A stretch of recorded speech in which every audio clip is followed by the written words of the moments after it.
Now at 5:30, a monument of Janesville's past crashes down this morning. How the community is reacting.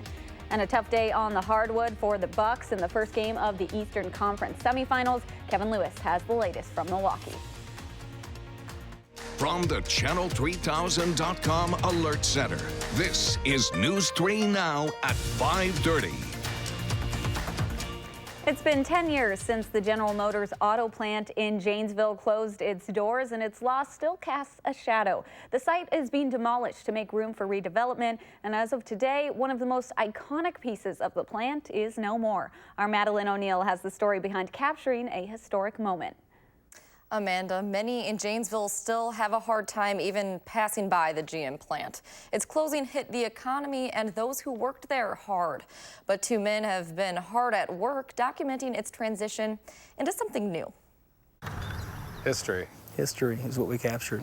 Capturing the big moment. Here it goes. It was absolutely surreal. Takes a lot of little moments. I'd go up every 15 minutes, every day. Moments that build up into hours. 8 hours a day. And days that pile up into months. There hasn't been a whole lot of days over there that hasn't had Andy or I watching over them. Until finally. This seemed like it was an eternity. The culmination of their dedication. It was intense. Bordering on obsession. To commit that much time. Was right in front of them. And then heart starts going. I'm like, Andy Sigwell owns this bar, but instead of staying behind it, you'll often find him out in the lot with his friend Josh Marks. coming in hot. Going above and beyond to document every moment of the old General Motors plant being demolished. The history of this place is just absolutely second to none. I've taken days off of work to come here. I was so scared about missing it. Oh, there it is right there. Scared of missing this. That's a cool shot right there. At about 8:45 Sunday morning. All right, there it goes. That was the last icon to go. The two were here by dawn. The stack was basically to the right of that large pillar over there. With the feeling this was the day. When you watched them bricks start tipping over in the viewfinder, it was just incredible. Good job. Yeah. Thanks, buddy. For Andy and Josh, it's a celebration of hard work, timing, and a bit of luck. Maybe a beer. So. Maybe a beer a little bit earlier than normal. While remembering all the century-old smokestack represents. It's saddening just knowing what this plant meant. A lot of jobs were lost over it, and we're entering a new era. They're looking ahead to that future, because even though they've caught this moment, there are plenty more to come. Oh, no, they're going to build more stuff over here. Yeah, they're building. Got to capture that. The old plant's demolition began about a year ago, and the St. Louis-based commercial development company now owns the GM site. The hope is to redevelop it and bring new industrial opportunities and jobs to Janesville. Amanda. Thank you so much, Maddie. Let's get a look at your first alert weather with Dana Fulton out on the patio. What a difference a day makes. It's very different. Absolutely. A lot of sunshine for us today, Amanda. A really nice morning and early afternoon. Slowly we watched that snow coverage just creep away. Here's a live look from Platteville right now with our Queen Bee radio sky cam. Notice the sunset really nice in that direction. Some cloud coverage starting to build in for us. Unfortunately, we're looking at a mostly cloudy night and the chance for a few little showers. Right now we have a few drizzle spots. Pick it up on our Doppler track. As we take a bigger look, though, there's a little bit more rain brewing off to the west in the plains. That's going to steadily creep our direction. We're going to be able to hold off for any rain chances, though, until a little after midnight. Right now, it's 51 in Madison, closer to 50 in Rockford, so close to our highs for the day. We're steadily going to cool down overnight, but not too much, just because of the clouds overhead. It is a little breezy outside. Our wind speeds coming at about 12 miles per hour in Madison, 15 from Mineral Point and Platteville from the southeast for us right now. Over the next few hours, we'll fall right on down to the mid-40s by 10, but we're only going to land in the low 40s for overnight lows. Again, not dropping too much because of that cloudy sky. And we are looking at a pretty soggy start to your Monday. Almost every day this week holds some sort of chance for showers or thunderstorms. So we'll take a closer look at what's ahead for your 10-day forecast in just a few minutes. Amanda?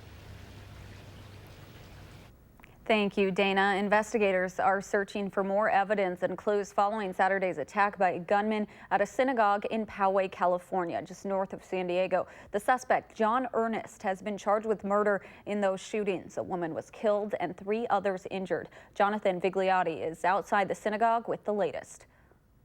Authorities have charged the alleged gunman in the attack with 1 count of murder and 3 counts of attempted murder. Police say 19-year-old John Ernest walked into the Chabad synagogue near San Diego with an assault weapon Saturday morning and began shooting. 60-year-old Lori Gilbert Kay died from her wounds at a nearby hospital. 3 others, Rabbi Israel Goldstein, another adult male, and a young girl, were injured in the attack. He came in to kill. At first we thought that those are light bulbs like bursting in the synagogue or something, and then we found out it's a shooter. Police say after the attack, Ernest fled the scene and later called 911, surrendering in his car. As our officer was exiting the freeway, he clearly saw the suspect in his vehicle. Suspect pulled over, jumped out of his car with his hands up, and was immediately taken into custody. Investigators have been searching Ernest's home, looking for evidence and a motive into the shooting that happened on the last day of Passover. It was like this and just shooting like crazy, just spraying. Authorities say Ernest posted a rambling, hate-filled manifesto on the internet in which he claims responsibility for a recent mosque arson. No one was injured in the fire. He's now also a suspect in that case. Jonathan Vigliotti, CBS News, Poway, California. The Poway synagogue attack happened 6 months to the day after the Tree of Life massacre in Pittsburgh that left 11 worshipers dead. Remembrances are being held this weekend for that tragedy. After President Trump spoke in Green Bay last night, Senator Ron Johnson made the rounds on the Sunday morning talk shows today. He expressed his disgust with the media and a so-called witch hunt by Democrats. I also think about what we could have accomplished had this witch hunt not been occurring for the last 2 years. I understand the president's frustration, and I also understand the president's supporters' frustration of the media just continuing this witch hunt. It's ridiculous. President Trump spoke to thousands of supporters last night at the Resch Center. He discussed several topics, including the economy, the opioid crisis, and his 2020 Democratic opponents. Police are investigating a shooting at an East Side restaurant around 2 this morning. Officers responded to the Perkins restaurant on the 4800 block of Hayes Road and East Washington Avenue. They found 2 windows with bullet holes in them. No one was injured, but police are still looking for that shooter. A 68-year-old man is recovering from a broken leg tonight after he was injured in a hit and run last night. Madison police say the man was walking out of the Burger Tavern on the 1600 block of Seminole Highway. He walked straight into the roadway where he was struck by a vehicle. The driver took off and the man was taken to the hospital. Police are still looking for that driver. Switching to the Bucks tonight, the Milwaukee Bucks are regrouping after losing to the Celtics this afternoon at Pfizer Forum. Kevin Lewis is there with more. The Bucks team that swept Detroit out of the first round of the playoffs wasn't the same team that showed up Sunday afternoon at the Pfizer Forum. And Milwaukee erased a 15-point first-half deficit largely without the help of Giannis Antetokounmpo, but the Celtics controlled the third quarter and put the game away, and it wasn't close in the second half. Kyrie Irving and Al Horford controlled the action, and the Celtics steal home court advantage from the Bucks in Game 1. Coming up later in sports, we'll hear from Bucks players and head coach Mike Budenholzer as they prepare for a comeback and try to even the series on Tuesday night. At the Pfizer Forum, I'm Kevin Lewis. News 3 Now Sports. Thank you, Kevin. Melissa Kim will have more on the game coming up in about 15 minutes. Coming up on News 3 Now, making sure kids are set up for lifelong learning, what a local bookstore is doing to prepare them.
Welcome back. A local bookstore wants to make sure kids have access to literature, doing their part with a book drive. The Half Pint Library Book Drive at Half Price Books is collecting children's books to be distributed to local educators and nonprofits. Half Price Books employees will sort through them all to ensure kids receive high-quality books. Assistant Manager Jennifer Lang says the book drive is important because books contribute to lifelong learning and happiness. We have kids here, constantly looking in the section, finding the things that appeal to them, finding that one thing my kid loves, porpoises or whatever it is, to see that happiness. If you have new or gently used books you want to donate, you can drop them off at any Half Price Books location through Tuesday. Each book donation will be matched. A local yoga studio is raising money to help domestic violence survivors. Today, Inner Fire Yoga is donating all of its proceeds from special $5 classes, a silent auction, and raffle to Domestic Abuse Intervention Services of Dane County. Campus and Westside studio manager Hannah Moran says the missions of Inner Fire and DAIS are similar. They both want to provide people with a safe space and sanctuary. We kind of have a similar mission when you think about it. So DAIS, Domestic Abuse Intervention Services, they try to create this safe space for people who have been through trauma, who have been hurt by abuse and want to heal. And yoga, as a yoga studio, we tend to attract similar people who are looking for healing. Inner Fire has raised more than $45,000 for DAIS since 2002 and hopes to add to that number today. With the snow all melted away, it was a great day to enjoy a beer and raise money for local animals. The 2019 Pause for Pints kicked off this afternoon at the Wisconsin Brewing Company. The Cat Care Clinic of Madison organized the event to raise money for local animal charities. The event started as a charity only for cats, but has evolved to help all animals. Coming up after the break, Dana Fulton has a look at your forecast, which includes chances for scattered showers throughout the week with more spring-like temperatures.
We've certainly had all the flavors of spring in the last few days. Right now, seeing a lot of grass. Wasn't really the case for us last night, but all of that snow just melting away throughout the day. A little muddy outside currently, but overall not too bad. The high, though, a little cooler than average, about a 10-degree drop from where we should have been at this afternoon, but still a little warmer than where we were at on Saturday. Overnight low, though, very cold, a new record low actually for the day, landing at about 25 early this morning for overnight. We're cloudy right now. Those clouds building on in with a few drizzle spots for us currently in southern Wisconsin. Our Doppler track is showing a little light rain in Iowa and Sauk counties for us. We have some cloud coverage again building in front of our next system. Most of that rain is going to stay south of us, but we're not ruling out the chance to see some showers and maybe a few heavy rain spots for us early on your Monday. It could be a pretty soggy commute, so go ahead and plan ahead.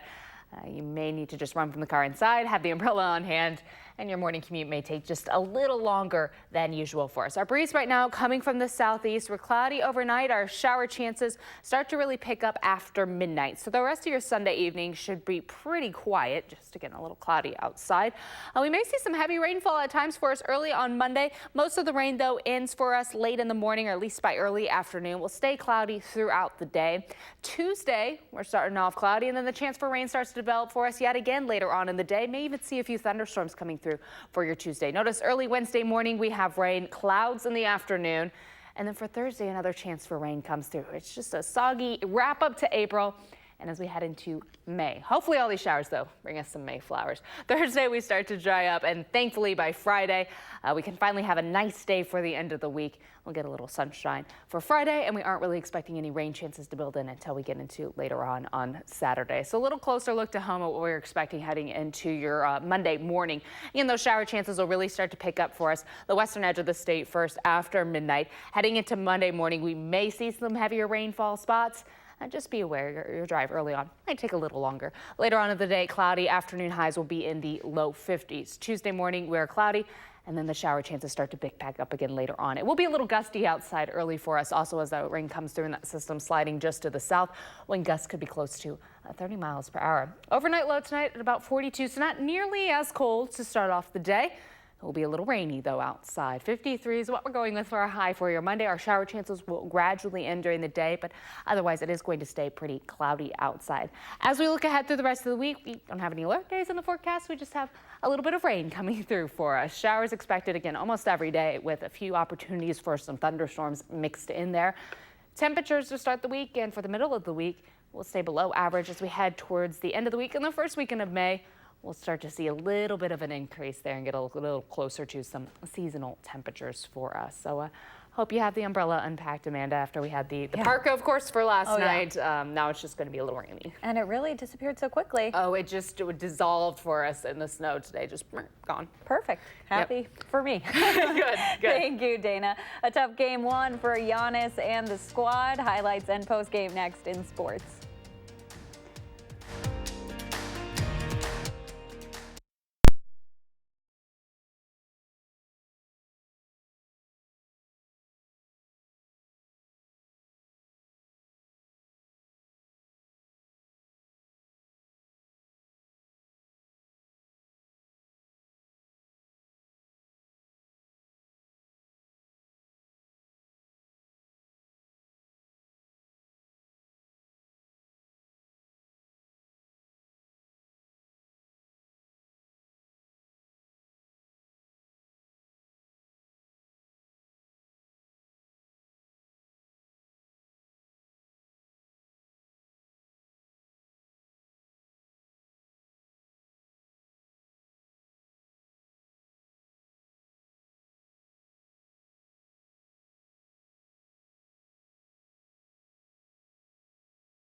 Well, the opening round against the Pistons was a breeze for the Bucks, but definitely not the case for the conference semifinals against the Celtics. This is arguably one of the best series in the playoffs right now. And Boston proving that home court advantage isn't going to be a guaranteed win for anybody. Last week, Giannis said playing at Fiserv Forum was going to be a huge advantage for the Bucks, but not if Kyrie Irving has anything to say about it. The fadeaway and Celtics in the lead by 7. Minutes later, the turnaround baseline jumper. Boston up by double digits early on. Giannis having a bit of an off day, but getting help off of the bench. Nikola Mirotic drains a 3. He contributed 13 points, 4 rebounds. Bucks down by 2 at the half. Third quarter now, Brook Lopez, his only bucket of the game, but the Bucks take the lead on that one, on that 3 there. The Celtics take it back, though, thanks to Al Horford. Gets the no-look pass and puts up 3 of his own. Giannis, though, unleashing some frustration in the closing seconds of the third quarter, driving with the slam. Still a double-digit deficit, and it would stay that way. Bucks lose 112-90, the final score. Giannis with 22 points, Chris Middleton with 16. But the Celtics had 5 guys in double-digit scoring. That was the difference. And with more on what didn't go right for the Bucks, here's Kevin Lewis at Fiserv Forum. It was the Bucks who used third quarters to put games away against the Pistons in the first round.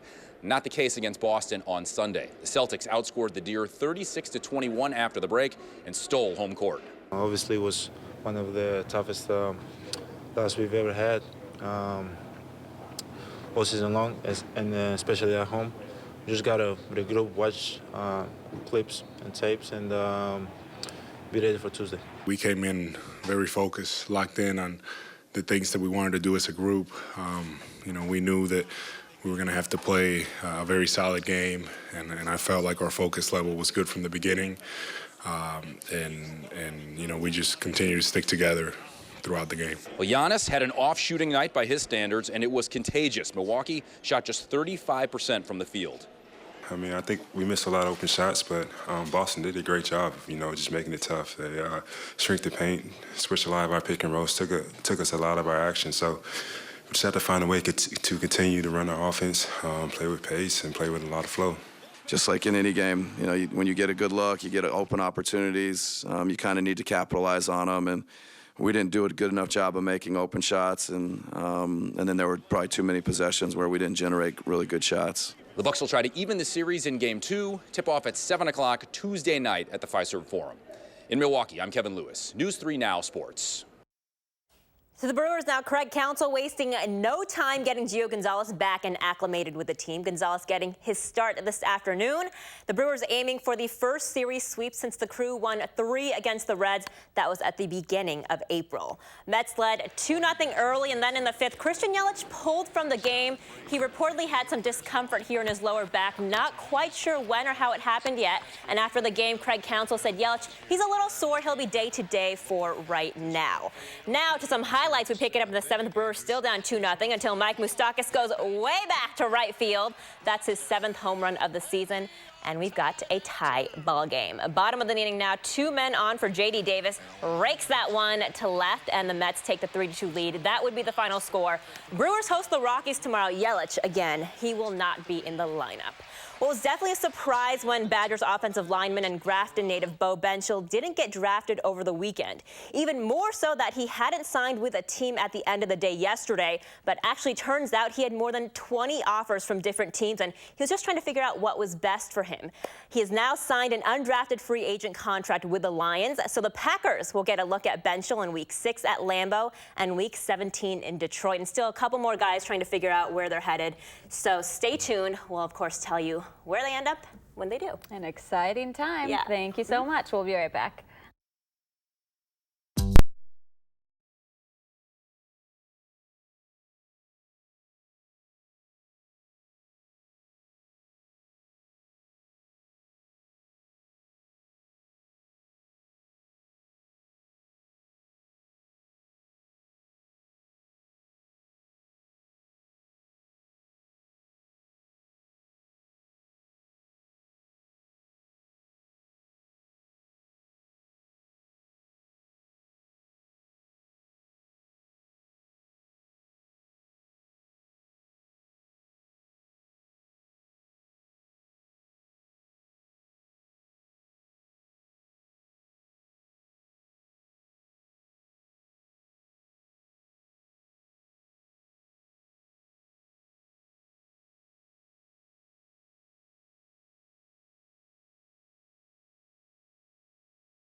The snow is here. It left pretty quickly. Now we're slowly getting back to spring, it seems. Yes. Slowly. Slowly and steadily. Of course, April's given us just a little bit of everything, and so we have to end April with just a few more showers and thunderstorms. Can't go out quietly for us, but these showers hopefully skipping us right into some Mayflowers. We are expecting some showers to develop for us overnight, especially after midnight. They'll linger into your Monday morning, so your commute tomorrow will be just a little soggy. Overnight lows will fall to the low 40s, and then by tomorrow afternoon, we will be in the low 50s for afternoon highs. So a little cool outside, a little cool on Tuesday also, staying in the mid to low 50s. We have that chance in the afternoon for some showers, maybe even an afternoon thunderstorm for Tuesday. By Wednesday and Thursday, we'll be closer to the upper 50s. Still a soggy setup for us. We get sun by Friday finally, and it'll be a little more seasonal heading into next week, our first weekend of May, finally getting towards it. Chance for showers starting to develop late Saturday and into Sunday. A lot of rain included in that 10-day forecast. But thankfully, as you can see, we're not including any snow in that 10-day forecast. We can put that behind that and just close the book. Yes. All right. Thank you so much, and thanks for joining us. We'll see you at 10.